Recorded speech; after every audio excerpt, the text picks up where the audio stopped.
الحمد للہ رب العالمین۔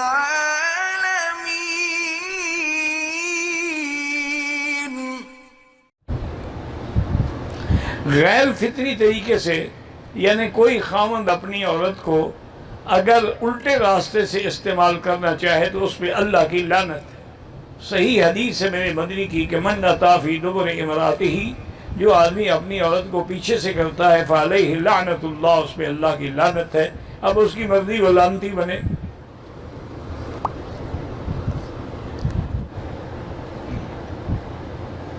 اگر ایک آدمی کی دو بیویاں ہیں، دونوں کو ایک ہی بستر پہ اکٹھے سلائے، ویسے تو کوئی منع نہیں، بیویاں ہیں، لیکن علماء نے لکھا ہے کہ ناجائز ہے، کیونکہ کبھی بھی کسی کی اگر کوئی غیرت جاگ پڑی نا تو انشاءاللہ تجھے سوتے ہوئے مار ڈالیں گے۔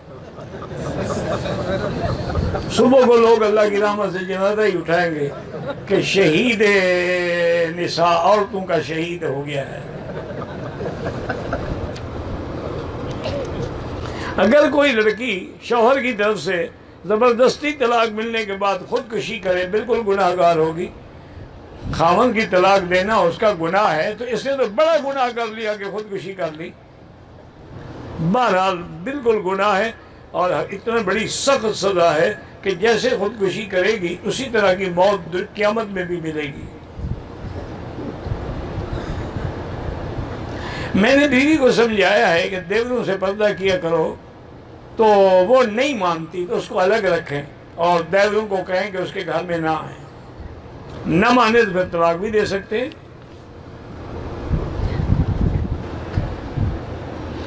بیوی خاوند کی اجازت کے بغیر اپنے گھر کی کوئی چیز اپنے والدین کو دے سکتی ہے؟ نہیں دے سکتی ہے۔ میری بہو سست ہے، بچوں پہ توجہ نہیں دیتی، اس کو پیسے 6,000 2,000 خرچ کا مہینہ دیا کرو، بالکل چست ہو جائے گا۔ مفت کام کرتے کرتے تو آدمی سست ہو ہی جاتا ہے۔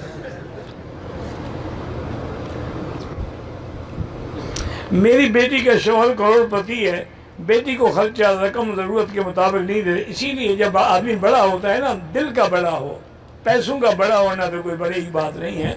غنی وہ ہے غنا غن القلب، دل کا غنی ہو۔ اگر شوہر کی رقم وہ خود اٹھا لے، خرچے کے لیے اٹھا سکتی ہے۔